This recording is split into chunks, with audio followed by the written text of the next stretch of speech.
अफगानिस्तान ने बोला है ना, मतलब जब हमें जरूरत पड़ेगी तो हम इंडिया को बोलेंगे अपनी आर्मी भेजो तालिबान से लड़ने के लिए। क्यों भाई? नहीं क्यों पूछना? जब हम तो बोलते हैं, सीधा जाओ, हमला करो, तालिबान को खत्म करो। फ्रांस देखो फ्रांस भी हमारा साथ देगा, इजराइल भी देगा, ऑस्ट्रेलिया भी देगा। देखो जाकर मेन आओ, पता क्या तालिबान है। को खत्म करो। नहीं बिल्कुल गुरु, मेन बात पता क्या है। मेन चीज ये है कि इंडिया का अफगानिस्तान से बॉर्डर नहीं लगता, कि अगर इंडिया वहां फोर्सेस भेजता है तो उसको कौन लुक आफ्टर करेगा। उनको सप्लाई चाहिए, उनको खाना चाहिए, उनको वो चाहिए, तो उसके ऊपर बेसिकली वो भी चाहिए, हम अपने आदमी भेजेंगे। अगर कुछ ऐसी एग्रीमेंट हो जाता है कि वर्ल्ड हमको ये कह देता है कि ठीक है आप गिलगित बाल्टिस्तान के थ्रू आओ, कब्जे पे लो, तो ठीक है अपना इंडिया जरूर जाने की कोशिश करेगा, क्योंकि इंडिया सर के इंटरेस्ट है। अगर इंडिया मुझे पाकिस्तान के बैकग्राउंड पे पहुंचता है तो उससे इंडिया को फायदा पड़ेगा। हाँ नुपुर बोलो। सर मुझे ये लगता है कि अफगानिस्तान को यूएस छोड़ने का रीजन, एक तो सबसे बड़ा चीज ये है कि यूएस जो सुपर पावर बना है वो अफगानिस्तान और इस तरह की जो एरियाज है, जो बफर वॉर बफर जोन कह सकते हैं, उन जगहों पे जिस तरह से उसने मिलिट्री डिप्लॉयमेंट की और ये सब करके कंट्रोल करके दिखाया उसने वर्ल्ड को, उससे उसको सुपर पावर की जो का लेवल माना जाता है। तो आई थिंक कि इन फ्यूचर में चाइना और इंडिया किस तरह से अफगानिस्तान को डील करते हैं, ये इससे पता चलेगा कि तो एशिया में किसका डोमिनेंस ज्यादा है, और दूसरा वर्ल्ड में कौन इस चीज को टैकल कर पाएगा। मुझे लगता है देखो चाइना हाँ से ज्यादा इंडिया अच्छे तरीके से कर पाएगा, बिकॉज अगर हम डेमोग्राफिकली देखें या हम एथनिसिटी वाइज भी देखें तो बहुत फेमिलियरिटीज है between Afghanistan, Pakistan and India vis-a-vis China. तो देखो देखो एक नुपुर, मिनट, एक मिनट, एक तुम्हारी मिनट, बात एक बिल्कुल मिनट। ठीक है, सुपर लेकिन पावर। इसमें एक एक मिनट फर्क है। सर। एक मिनट गुरु मुझे बोलने दो, इसमें एक फर्क है। एक तो चाइना का जरूर कुछ भी कहो, इसके साथ बॉर्डर लगता है अफगानिस्तान के साथ। दूसरी बात है चाइना जहां तक उसकी अपनी इकोनॉमी है वो इंडिया से कम 4 या 5 गुना ज्यादा है। चाइना के पास शायद $3 ट्रिलियन का फॉरेन एक्सचेंज रिजर्व है, हमारे पास अभी मुश्किल से $600 बिलियन पहुंचा है। तीसरी बात क्या है कि चाइना के कोई पूछने वाला नहीं है। अगर चाइना वहां आर्मी तो भेजेगा नहीं, उनकी आर्मी इस कैपेबल नहीं है। लेकिन चाइना किसी को एड देता है, उसकी कंट्री में कोई ओपन पूछता नहीं है। हमारे को एक दिक्कत होती है यहाँ पूछने, राहुल गांधी खड़ा हो जाएगा, कल केजरीवाल खड़ा हो जाएगा, ये अपना अखिलेश यादव खड़ा हो जाएगा, इनको सिर न पैर पता है कि क्या कुछ है। लेकिन क्या है कि अगर इंडिया अपनी आर्मी भेजता है तो देखिए आर्मी भेजने का पर्पज नहीं है कि आपने आर्मी भेजी, उसके पास आपने सप्लाई भेजनी है, उसके पास आपने दूसरी उसके पास चीजें भेजनी है। वो आप कैसे करेंगे, उनको कैसे देंगे, पैसा कैसे देंगे, उनको बेसिकली खाना कैसे देंगे। तो ये फैक्टर्स हैं। तो उसके ऊपर क्या है कि हाँ अगर अमेरिका या हमको सपोर्ट करता है या रशिया सपोर्ट करता है, और फिर देखिए इंडिया अपनी 10,000 आर्मी भेजता है तो उससे पर्पज सर्व नहीं होती। आर्मी तो ज्यादा भेजनी पड़ेगी, तो कौन ज्यादा साथ आएगा, कौन उनको सपोर्ट करेगा, तो सारे फैक्टर्स हैं। इतनी जल्दी एक काम नहीं हो सकते। हाँ आशुतोष पूछो क्या कहना चाहते हो। सर आपने जो बताया, सबसे पहले जय हिंद, नमस्ते। जय हिंद जय हिंद। आपने जो बताया मैं उसको बस थोड़ा एक्सटेंड करना चाहता हूँ, क्योंकि मैं सुन रहा था ज्ञानेंद्र जी कह रहे थे कि इंडिया चाइना को एज एन एनिमी क्यों नहीं देखता है, डिक्लेयर क्यों नहीं करता। सबसे पहले ये है कि किसी को एनिमी डिक्लेयर करना आज के सिनारियो में, पहले तो ये कोई 20th सेंचुरी वर्ल्ड नहीं है, और आज के सिनारियो में एनिमी डिक्लेयर करना मतलब अपने पैर पर कुल्हाड़ी मारना, क्योंकि आप उसके साथ सारे द्वार बंद करना चाहते हैं और अपने ऊपर आप ब्लेम ले लेंगे कि अगर रिलेशंस के बीच में कुछ भी हो। मुझे लगता है बिल्कुल ठीक बात। उनको ये बोझ उठाने दीजिए। अगर चाइना करती है तो ठीक है, लेट क्या them be the people who should तो बी ब्लेम्ड। आशुतोष तुम्हारी बिल्कुल बात मैं मानता हूँ। देखो हमने तो आज तक पाकिस्तान को भी नहीं कहा एनिमी नंबर 1, और हम बिल्कुल सर। जरूर गए अपने वीडियोस के अंदर। और दूसरी बात क्या है कि जब 65 का वार हुआ, 71 का वार हुआ, पाकिस्तान वाज एग्रेसर। 65 में पाकिस्तान ने अटैक किया, बिल्कुल ठीक बात है, उन्होंने ओपन किया, लेकिन उस टाइम पे उनको वर्ल्ड की सपोर्ट थी कि किसने पाकिस्तान को क्वेश्चन नहीं किया। लेकिन हाँ ये जी जरूर इंडिया की कुछ भी कहो पोजीशन स्ट्रांग होती। 71 का जो वार हुआ उस टाइम पे पाकिस्तान ने पहला अटैक किया। इंडिया ने ऐसी सिचुएशन की कि पाकिस्तान 3 दिसंबर 1971 को अटैक करे, ताकि एक इंडिया के वर्ल्ड में पोजीशन स्टार्ट होती है कि अटैक तो उन्होंने किया।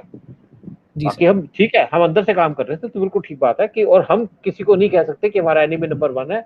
अगर हाँ, आज से नहीं है, बहुत साल से, लेकिन उसके बाद भी जब पीएम मोदी पावर में थे तो 5 विजिट हुई थी उनकी चाइना की। इवन जब यूएस ने इन पे ट्रेड बैन लगाने की बात की थी ट्रंप ने, तो उस टाइम पे वुहान में एक आपस की समिट हुई थी, जो इंडिया के प्राइम मिनिस्टर वहां गए थे उनसे बातचीत करने। शायद ये बात है, शायद 2017 की बात होगी। उसके बाद जो है इवन चाइना के जो प्रेसिडेंट हैं उनके साथ पीएम मोदी की 13 मीटिंग हुई है फर्स्ट टेन्योर के अंदर। सेकंड के अंदर तो वुहान वायरस वगैरह सब कुछ आ गया, तो इसलिए कोविड-19 आ गया, तो कुछ नहीं हो पाया। हाँ, अब आगे बात करो।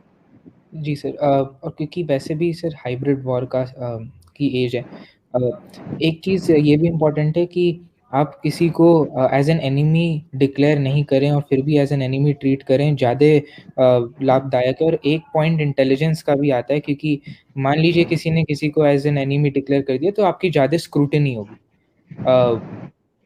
इंटेलिजेंस गैदरिंग ईज़ी नहीं रहेगा वैसे भी। तो मुझे लगता है कि ऐसे सिनेरियो में बेहतर रहेगा कि जैसे चाइना ने किया था, अमेरिका चाइना के लिए चाइना ने अमेरिका का काफ़ी अच्छा इस्तेमाल किया है रोनाल्ड रीगन के समय से। हालाँकि उनके लिए वो एक अपनी पावर के लिए अमेरिका चाइना के लिए एक तरीके से थ्रेट है उनकी पावर के लिए, बट उन्होंने उनके पैसों पर या उनके एड पर कैपिटलाइज़ किया।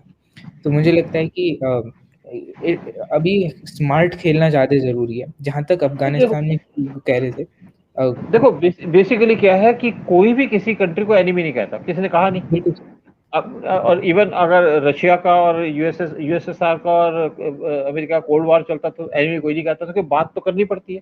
अल्टीमेटली कहीं वार हो, अल्टीमेट जो उसका डिसीजन होता है वो तो उसके बाद पीस टॉक्स ही होती है, बातचीत तो चलती है। और ये जरूर है कि मैं सोचता हूँ कि जैसे जैसे हमारे पहले बात हुआ करती थी, अमेरिकन को मानते थे दे आर वेरी ब्रिलियंट, उनका इंटेलिजेंस सिस्टम बहुत अच्छा है। लेकिन जहां तक पाकिस्तान या आज अमेरिकन हार के गए हैं पाकिस्तान की वजह से, तो उन्होंने कभी पाकिस्तान को गिल्टी नहीं माना कि पाकिस्तान की वजह से हारे। ये इनका इंटेलिजेंस का फेलियर सिस्टम है और साथ में इनकी मैं कहूँ फॉरेन पॉलिसी का फेलियर है। ट्रंप ने जरूर पाकिस्तान को कहा था कि you have been using us and you have been kicking us, लेकिन उसके बाद ना तो पहले और फिर जो ये अभी जो पाकिस्तान की गवर्नमेंट है, ये तो टोटली ऐसा लगता है मेंटली बैंकरप्ट है। इनको पता ही नहीं क्या करना है, क्या चीज है ये। इनको basically they are in a confuse state of mind. एक तो इनके जो प्रेसिडेंट है शायद काफी एज हो चुकी है, और इनकी वाइस प्रेसिडेंट है वो तो मैं देखा है कि वो एक इंडियन है, कहती है मैं इंडियन हूँ कोई मैं डोसा खाती हूँ। अरे डोसा खाने से थोड़ी इंडियन हो जाएगा, डोसा तो दुनिया खाती है, हम डोसा नहीं खाते क्या हम इंडियन नहीं है? जी तो इनकी बैंकरप्सी है। हाँ और सर जहाँ तक सर गुरु कह रहे थे कि सर कि अमेरिका सुपर पावर है या नहीं है, मुझे लगता है सर कि आपकी इंटरनेशनल करेंसी डॉलर है। America controls the narrative.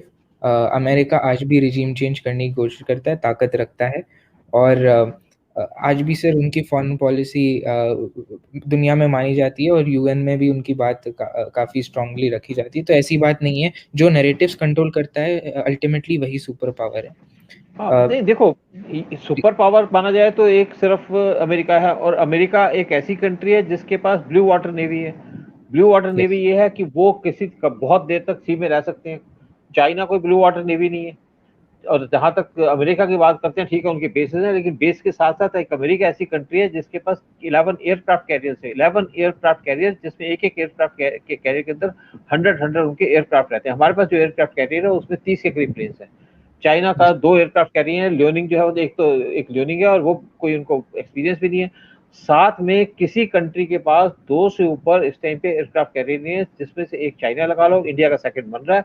बाकी सारी कंट्रीज हैं जिससे हमने एयरक्राफ्ट कैरियर भी लिए, चाहे रशिया उसके पास कोई नहीं है, जो लगता है उसको आजकल जरूरत नहीं है, वो एक टोटल आइसोलेटेड या कोने की जगह में हो गया जब से वो टूटा है। इवन यूके के पास एयरक्राफ्ट कैरियर एलिजाबेथ, जो उसने अभी बनाया, बीच में काफी साल तक रहा ही नहीं था उसके पास। फ्रांस के पास एक है, तो ऑस्ट्रेलिया के पास कोई नहीं है। तो वही बात है कि बेसिक क्या है, पावर तो है अभी, लेकिन यूएस अपनी पावर बहुत जल्दी लूज कर रहा है बिकॉज ऑफ नेगेटिव पॉलिसीज। तो उसके अंदर यूएस के अंदर भी आज कौन कंट्रोल कर रहा है? यूएस को टोटल कंट्रोल कर रहा है जो उनका मीडिया है, that is controlled by China. China ने बहुत खर्चा किया इसके ऊपर। इवन जहां तक मीडिया की बात करें वर्ल्ड ओवर, वो Pakistan is much better than India, क्योंकि इंडिया के किसी भी पिछली गवर्नमेंट ने इस पर ध्यान नहीं दिया। अभी भी इंडियन गवर्नमेंट जो थी पिछले महीने तक, यहाँ पे जो हमारे इंफॉर्मेशन ब्रॉडकास्टिंग मिनिस्टर थे, उनका मुझे लगता कोई रोल ही नहीं था। तो अब देखते हैं कि हमारा क्या है, कि हम इस पे बहुत चीजों पे पीछे बहुत लैग कर रहे हैं। तब तक मैं इन द मीन टाइम, ये मिस्टर जेना है